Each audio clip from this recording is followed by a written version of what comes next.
at sana all iniingatan, di ba? So ayan mga ka-strings ang pag-aaralan natin ngayon, ang kantang sa susunod na habang buhay ng Ben and Ben. So wag na natin patagalin ito mga ka-strings, let's go!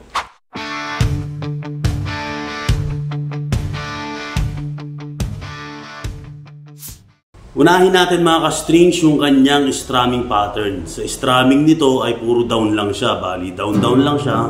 Lalagyan lang natin siya ng tempo at ng timing. Again, puro down lang siya. Lalagyan lang ng tempo o kaya ng timing para maging maayos yung pagtugtog natin nito.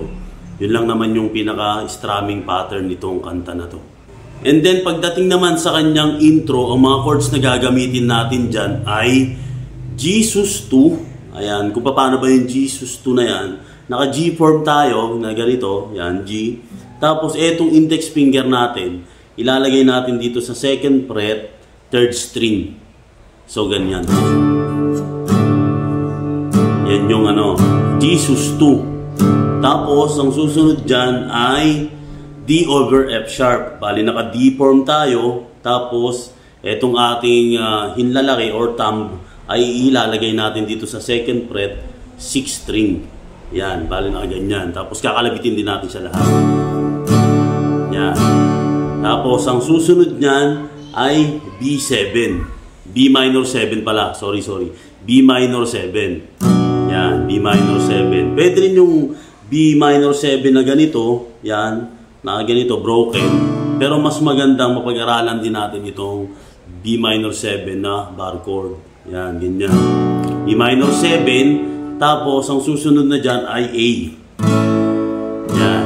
Bali ang mga chords nito again mga ka-strings sa kanyang intro ay Jesus 2. Yan, Jesus 2. Tapos D over F sharp. Tapos B minor 7. And A. So, bali ganito siya mga ka-strings kapag tutugtugin na natin yung kanyang intro. Pero bago natin tipahin siya o bago tugtugin, ay pagpasensyahan nyo na yung mga maririnig nyo in the background na mga ingay. So, ito na yung kanyang intro. Bali, 2 times natin itong gagawin, itong mga chord na tono or mga chords nitong intro. So, bali ganito siya mga ka-strings kapag tutugtugin na natin yung kanyang intro.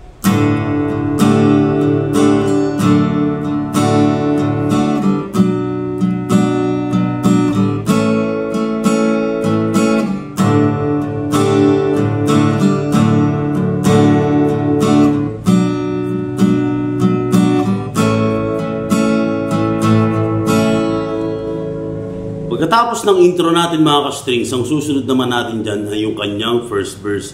Pagdating sa kanyang verse ay napakasimple lang din. Kung ano yung ginawa nating chords dun sa kanyang intro, ganun lang din yung gagawin natin. No? Bali, ito yung mga chords niya again. Jesus 2, tapos D over F sharp, B minor 7, again yan, B minor 7, and A. 2 times natin itong gagawin mga ka-strings. Itong chords niya para sa kanyang verse. So ganito siya mga ka-strings kapag tutugtugin na natin yung kanyang verse. Kaya naman na na na na na na na na na na na na na na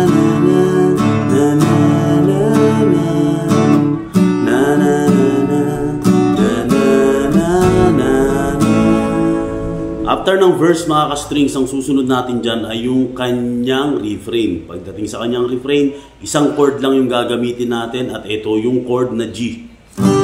Yan. G lang siya hanggang matapos yung kanyang refrain papunta sa kanyang chorus. So, bali, 6 times na G. So, ganito siya mga ka-strings kapag tutugtugin na natin yung kanyang refrain. Parang naipan na na na na na na na na na na na na. Pagkatapos ng refrain natin mga ka-strings, ang susunod natin dyan ay yung kanyang chorus. Pagdating dito mga ka-strings ay bagsak-bagsak lang. So hindi natin siya talaga i-strumin ng buo. Bagsak-bagsak lang siya. Bali ang mga chords dito mga ka-strings ay D, F sharp minor, B minor 7, G, E minor, B minor 7, D, at F sharp minor. Again, D, F sharp minor, B minor 7, G, E minor, B minor 7, D, at F sharp minor. Bagsak-bagsak lang ito mga ka-strings ha. So bali ganito siya mga ka-strings kapag tutugtugin na natin yung kanyang chorus. Di ba pangako mo nung una na na na na na na na na na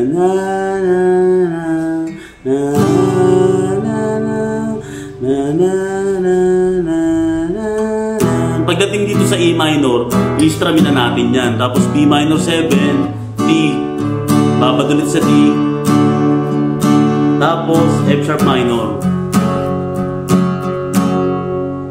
Ayan. Mas maganda kung bibilangan natin itong mga strings ng 1 to 8 yung mga bagsak-bagsak siya para hindi kayo nalilito. So ulitin natin ha. 1, 2, 3, 4, 5, 6, 7, 8 and 1, 2, 3, 4, 5, 6, 7, 8 and 1, 2, 3, 4, 5, 6, 7, 8 and 1, 2, 3, 4, 5, 6, 7, 8. Then pagdating dito sa E minor, mag-i-strum na tayo. Yan. Tapos B minor 7 pala, sorry, D, tapos isa pa, tapos F sharp minor, isa pa.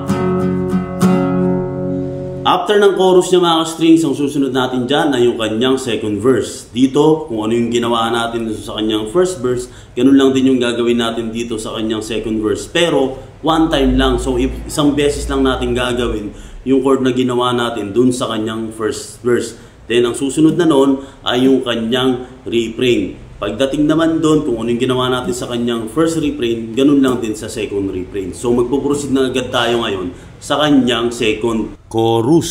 So, ganito yung kanyang second chorus. Ano lang din naman yung ginawa natin doon sa kanyang first chorus. Ganun lang din yung gagawin natin dito. Pero, mapuputol tayo sa bandang B minor 7. So, ganito siya mga ka-strings kapag tutugtugin natin yung kanyang second chorus.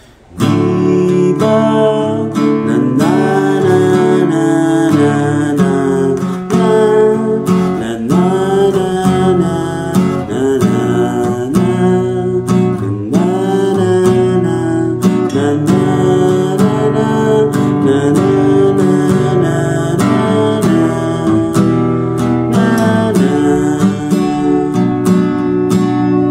Then after mga ka-strings ng ating second chorus na yun na naputol sa B minor 7, ay magpuproceed tayo niyan sa kanyang ad-lib. Bali, yung kadugtong nitong chorus na to, no, yung D, ay mapupunta na dito sa ad-lib. So ganito yung mga chords ng kanyang ad-lib na ngayon mga ka-strings.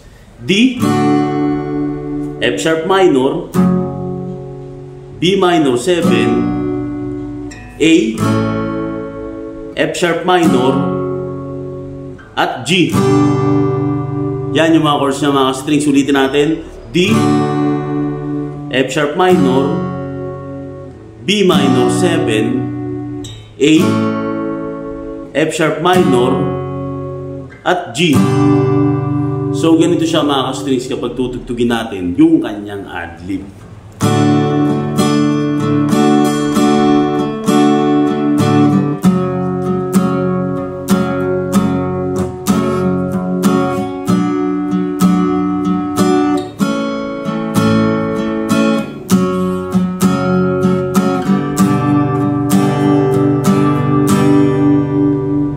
After ng adlib na yun mga ka-strings, ang susunod natin dyan ay yung kanyang third chorus. Pagdating dito mga ka-strings ay medyo mababago yung bandang dulo gaya nung second chorus na ginawa natin. Pero dito medyo maiiba ng konti. Konting-konti lang naman. So ganito mga ka-strings yung kanyang chords no, dito sa ating third chorus.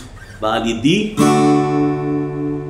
F sharp minor, B minor 7, G, E minor, at A.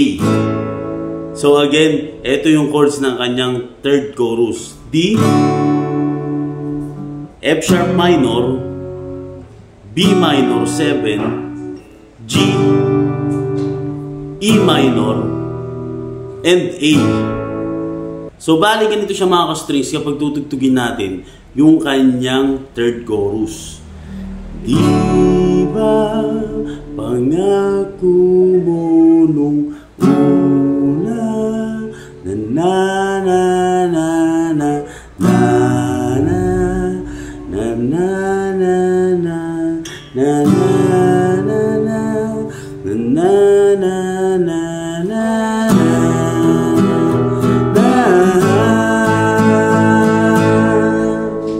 Pagkatapos ng third chorus mga ka-strings, ang susunod dyan ay yung kanyang fourth chorus. Yes po, parang puro chorus tong kanta na to, no? Bali pang apat na chorus na ito, kung ano yung ginawa natin dun sa first chorus, parang ganun lang din naman, pero medyo mababago din yung kanyang dulong part. So ganito yung mga chords niya mga ka-strings. D, F sharp minor, B minor 7, G, E minor, B minor 7, F sharp minor, at G. Again, ulitin natin ha. D, F sharp minor, B minor 7, G, E minor, B minor 7, F sharp minor, and G. So ganito siya mga ka-strings kapag tutugtugin na natin yung kanyang pang-apat na chorus. Na na na na na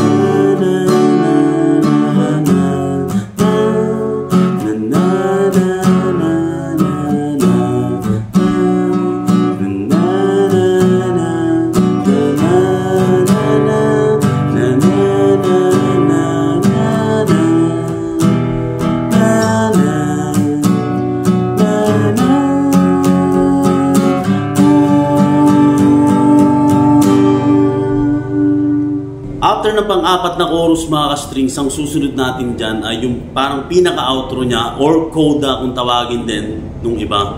So ganito yung mga chords niya mga ka-strings, ano? D, yan, bagsak-bagsak lang ito mga ka-strings. Bali, isang bagsakan lang ng isang bagsakan. D, F sharp minor,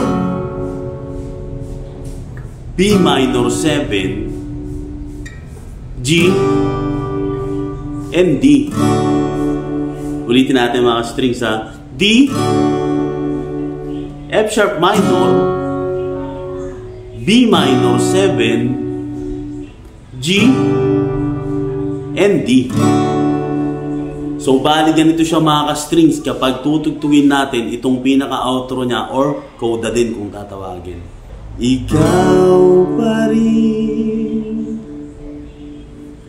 ang pipiliin kung mahalin sa susunod na habang buhay. At dyan mga ka-strings ang kantang Sa Susunod na Habang Buhay ng Ben and Ben. At kung nagustuhan nyo po itong video na to, ay huwag nyo naman po sanang kalimutang mag-like, mag-follow, mag-subscribe at i-share sa inyong mga tropa. Till next tutorial mga ka-strings, express your feelings by picking. Peace out.